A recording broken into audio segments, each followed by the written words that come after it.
You're listening to Lifelong Learning on ReachMD. The following program was recorded at the 2018 annual meeting for the Alliance for Continuing Education in the Health Professions. Here's your host, Alicia Sutton. So welcome. We are broadcasting from the Alliance for Continuing Education in the Health Professions at their annual meeting in Orlando, Florida.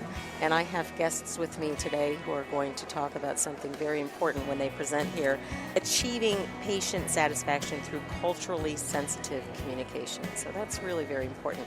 Please introduce yourselves and let us know your vantage point from your own cultural backgrounds. I'm Samar Aboulsoud. I am a physician by training. I'm an internal medicine associate professor in Cairo University and in Qatar University Medical School. I'm also the chief executive officer for the Qatar Council for Healthcare Practitioners, and that's the regulatory authority for healthcare professionals in the state of Qatar. And I am glad I'm with you today. Thank you for joining us. Thank you. And also, I'm Miriam Uhlmann. I'm from Switzerland. I'm working for the AO Foundation, which is a global organization. We do education for orthopedic, spine, maxillofacial and veterinarian surgeons. We have been seeing working with a lot of different cultures. So this is one of the reasons why we started to deepen our knowledge and our skills in regard to cultural competence and awareness. excellent. So give us kind of a big picture here on cultural competency. Are we getting better at it? That's a very difficult question to answer, really. We are definitely improving, and the understanding of cultural sensitivity issues and cultural competence at the level of healthcare team, care providers, as well as patients, definitely changed. Thanks to lots of research and studies, and thanks to the interest of the healthcare systems in general to achieve satisfaction, patient satisfaction in different ways, not only in deepening the knowledge, the medical knowledge and the clinical skills of those who provide care, but also other soft skills, including the cultural competence and cultural sensitivity. So I am an Egyptian and I work in Qatar, and I've been privileged to work in other countries as well in the West. So I think I've seen over the years lots of change and lots of appreciation of the importance of cultural awareness and professionals spending more time improving their cultural competence, ensuring that they are doing the right thing with their patients.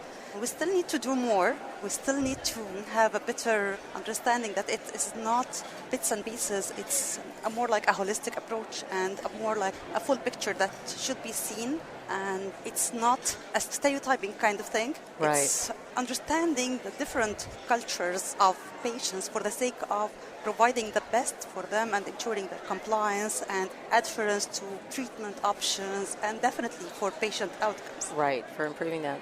And Miriam, in your organization, are you focusing on the behaviors of the practitioner and improving that side? Obviously, patients are the beneficiary of that, but are you focusing on kind of the models of trying to find a way to instill that cultural competency? Yeah, we do different things. Since being a global organization gives you challenges anyway. So when we develop education, we always include physicians from all different regions that we do, and it's always a question between globalization and localization, right? How far do we go and what to consider? And so we started a few years ago with our network, because they come from so many different cultures, actually with more pragmatic approaches. So we would run some workshops involving all these different physicians coming from all these different cultures.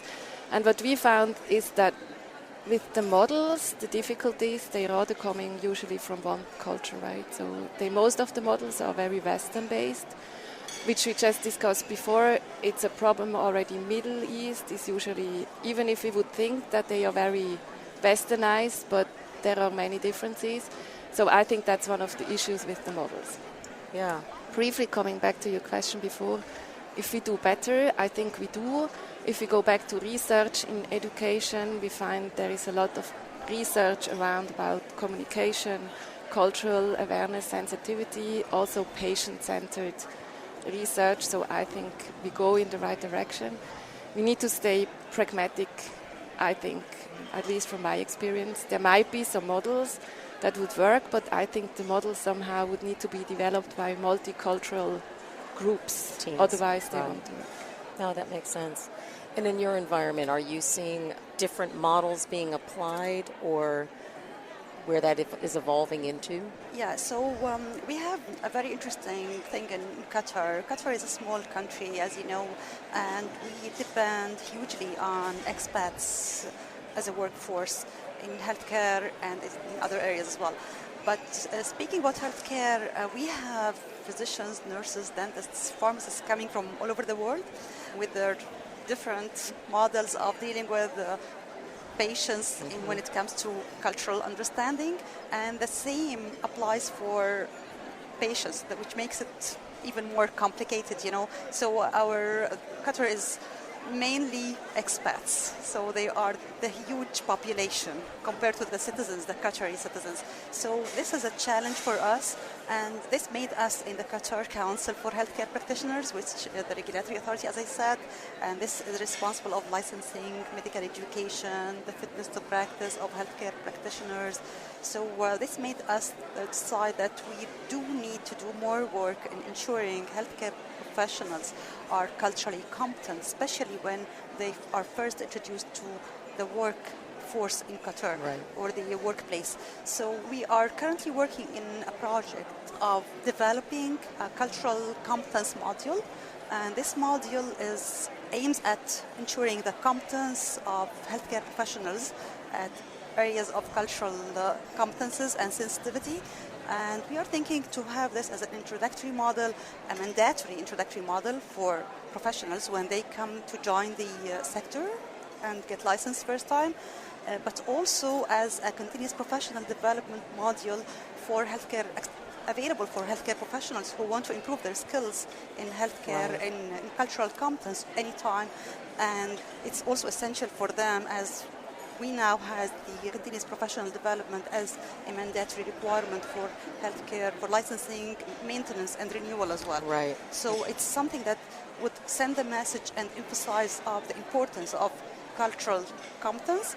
When you have the regulator telling professionals that you need to do more work, and we are supporting this as regulators, I think it's a very strong message. I think so too. It's clearly improving to have that as part of the CPD curriculum to bring in. So you have an hour-long presentation, and are there some key takeaways you want to leave with us that you are hoping to impart to your participants here? Yeah, I mean, one thing is, I think it's for everyone to get the awareness that that's an important topic, and that it can be embedded in every education activity you do. And it actually starts with ourselves and how we behave with different people, with different cultures, genders, races, religions.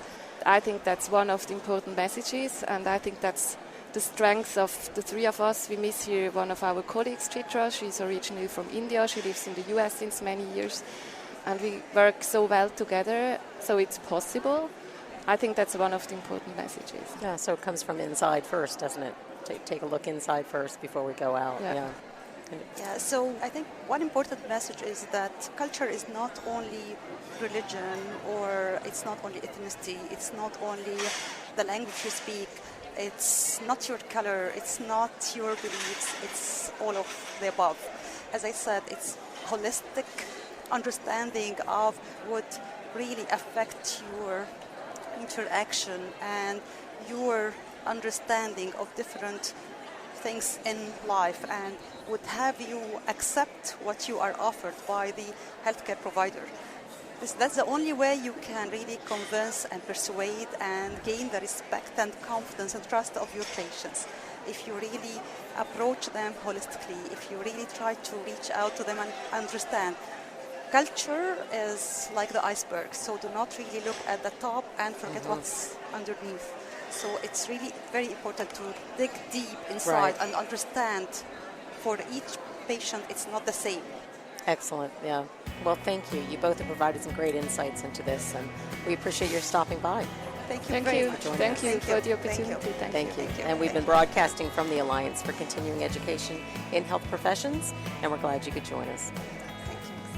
You've been listening to Lifelong Learning on ReachMD, featuring key insights from the Alliance's 2018 annual meeting. To download this podcast and others in this series, please visit reachmd.com/lifelonglearning.